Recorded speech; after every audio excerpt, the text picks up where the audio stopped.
If you are not yet a member of the Patreon, link is in the description. Please consider becoming a member, as you will have access to many videos you cannot find here on YouTube. I believe that Candace Owens just connected. I'm actually very confident that Candace Owens just connected Erika Kirk to Jeffrey Epstein.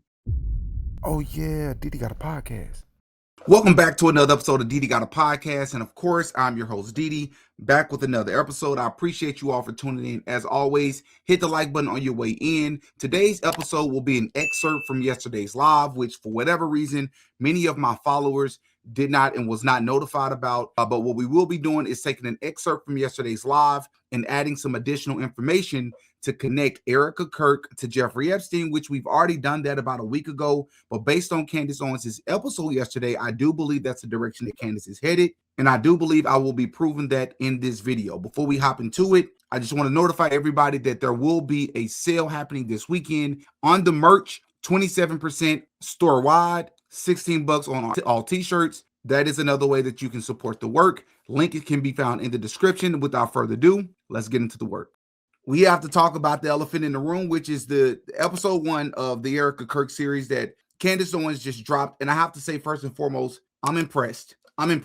It's not what I thought Candace was going to do. Candace is known for doing great research. Her Becoming Bridget series, the work that she did on Kamala Harris, the list goes on. She's known for doing great work.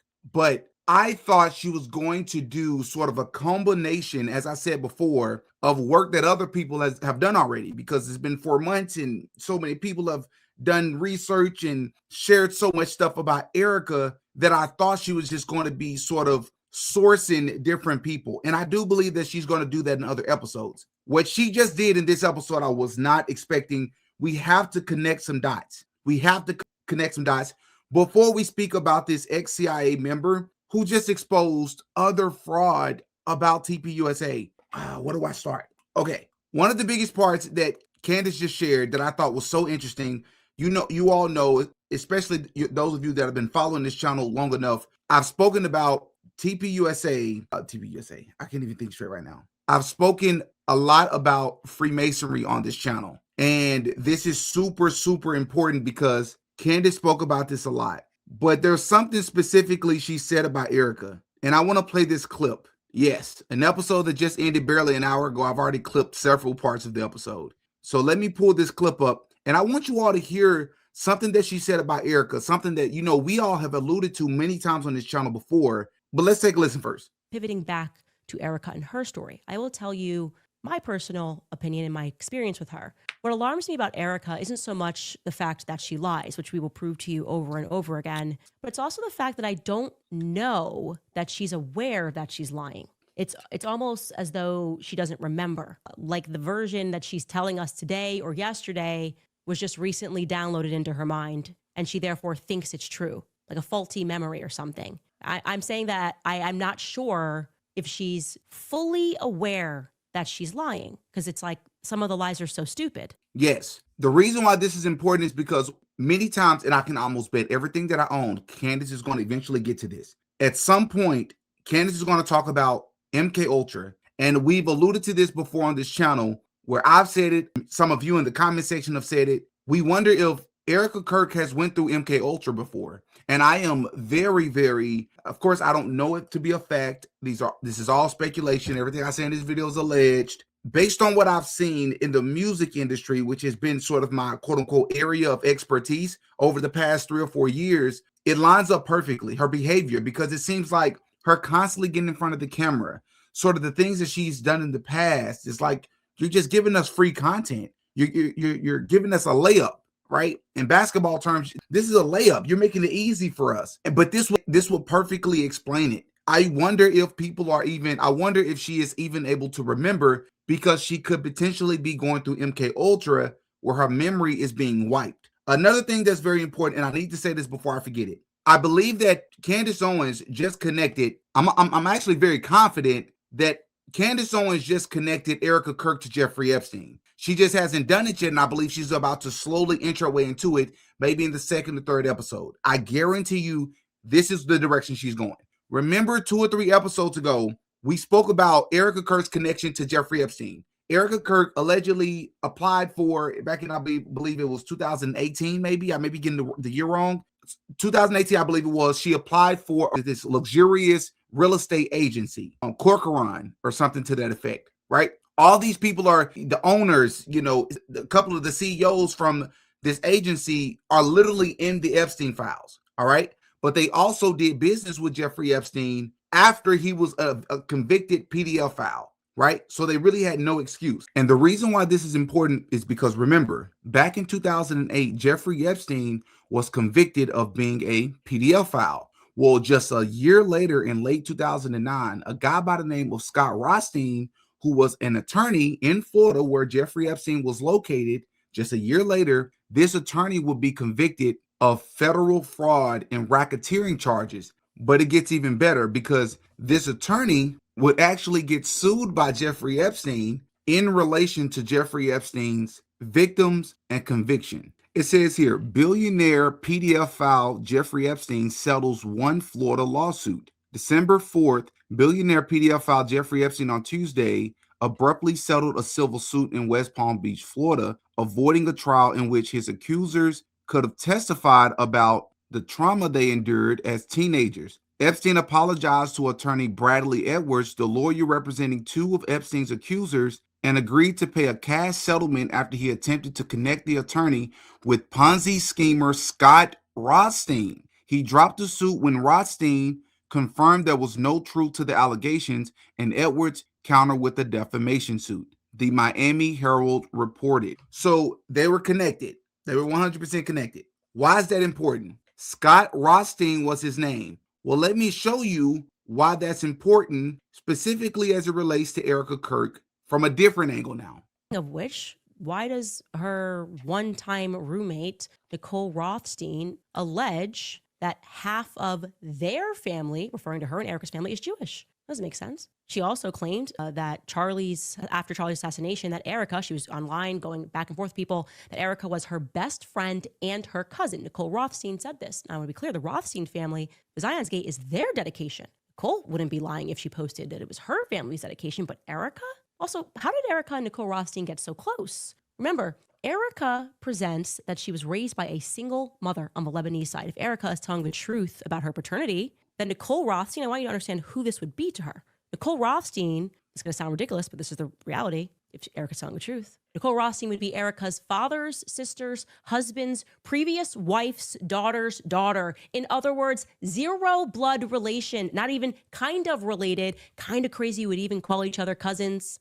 People do that. It's cool. It's my cousin. It's my cousin. Okay, cool. Erika goes a little further, though. Erika also posted a lovely tribute to Alan Rothstein, Nicole's father, online. She calls him Uncle. Uncle? Whoa. If Erika's telling the truth about who her parents are, to Erika, that would be her father's sister's husband's previous wife's daughter's husband. Suffice it to say, again, absolutely zero blood relation, and yet Erika is extraordinarily close to him as well. Now, we can show you on the family chart just how removed this is. It's insane. Okay, but we actually couldn't even fit it. It's so far removed. So you got her aunt. So yeah, that is Nicole Rothstein, the roommate / cousin of Erika Kirk. Except according to Candace's research, there isn't an actual blood relation or connection there. Nicole Rothstein, Scott Rothstein. Is it a coincidence? But we're not done. So there is also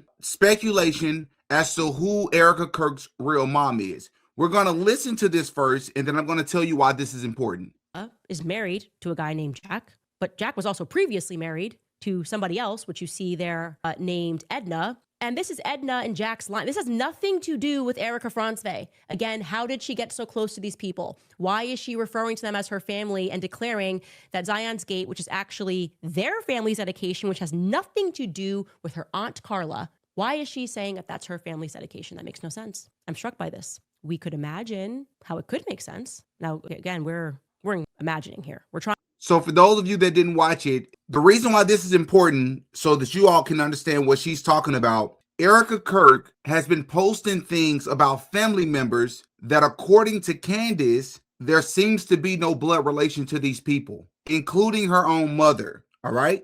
So right now, Candace is talking about an Instagram post that Erika Kirk made, or Erika Frontsby, I believe she was Erika Frontsby at the time. She made towards this older gentleman that she was calling her grandfather. But the phrase that she was using, which was, I believe, a Swedish phrase, is supposed to mean her, I believe, her maternal father. So her maternal grandfather, which means her mother's father. But there's some sort of discrepancy. So Candace is about to give you her theory.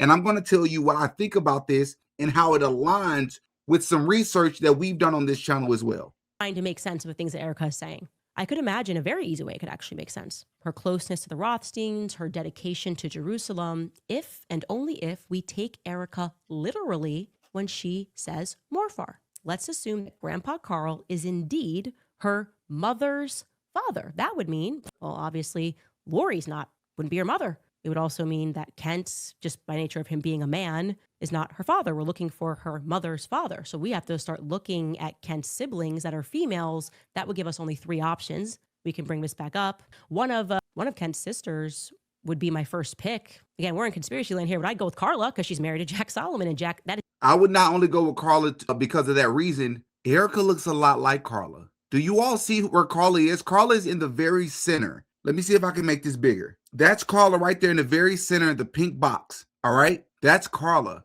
Not only does she look a lot like Erika, or not only does Erika resemble Carla quite a bit, but Carla also looks a lot like the Erika from Florida. Remember we talked about Governor Kirk? Remember that video, Governor Kirk? He married a woman by the name of Erika, who would then become Erika Kirk. She looks just like Erika Kirk in Florida. Jack Solomon's dedication. Carla wasn't even married to Jack until 2002. She just jumped in and was like, this is my whole family and my family's dedication. No, but if Carla, her mother's father, if her mother was Carla, actually it would all make sense. Solomon is the very man who financed the restoration of Zion's gate in Jerusalem. If Jack Solomon was her father, then Nicole Rothstein would indeed be her blood relative cousin. But again, that's purely speculation. We don't have to go into speculation. Let's give you the facts more about Jack Solomon. What is factual is that Jack Solomon eventually marries Carla Ronsvej in 2002. And there are also some other really interesting facts about Jack. Jack and Erika's mommy aunt, I don't know, Carla, live in Utah. He graduated from what is today known as Utah Valley University. He's very involved in the university. It was formerly known as Utah Valley State College when he graduated from there. He also created on their campus the Center for Jewish Studies. I mean, at the very least, you'd think with all of the money that he poured into that university, he might be able to call someone to get us more footage of Tyler Robinson. So hold up.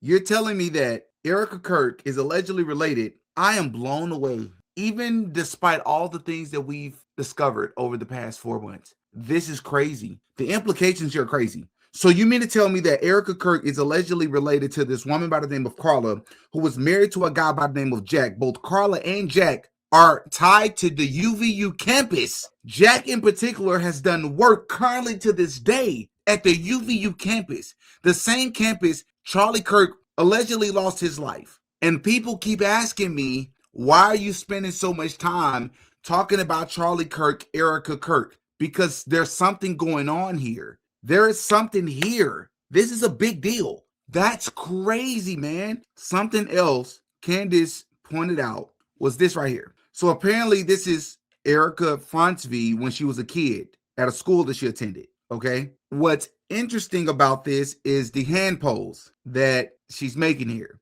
And in the episode, Candace went out of her way to point out the very obvious fact that this is a Freemasonic hand sign. You say, well, this is a kid. Yeah, but a kid can be coached. That is a Freemasonic hand sign. The moment Candace said this, which by the way, I told people this, give credit where it's due. Candace has pointed out Freemasonic things almost every time that it's shown up. How many kids pose like this? This just continues to get deeper and deeper. But what we've been able to gather so far, 1, Erika Kirk is most likely more tied to Jeffrey Epstein than we originally thought. 2, it's appearing that Freemasonry is a lot more involved in this situation as well. It also appears that Erika Kirk's life has most likely been a lie, down to her parents, which, by the way, we're going to go and look together. to the far right of the screen. It says TPUSA suspicious military ties deeper than you think. It shows Rob McCoy, Mikey McCoy, Charlie Kirk, Andrew Covet, and Erika Kirk. Brian the auditor and myself, we dig into the backgrounds of all these people. Almost everything as far as the backstory. Probably about 70% of what Candace mentioned today, we covered in this video over a month ago. So if you all would like to see this, I will try to remember to put this link in the description to this video. All right.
Oh yeah, Didi got a podcast.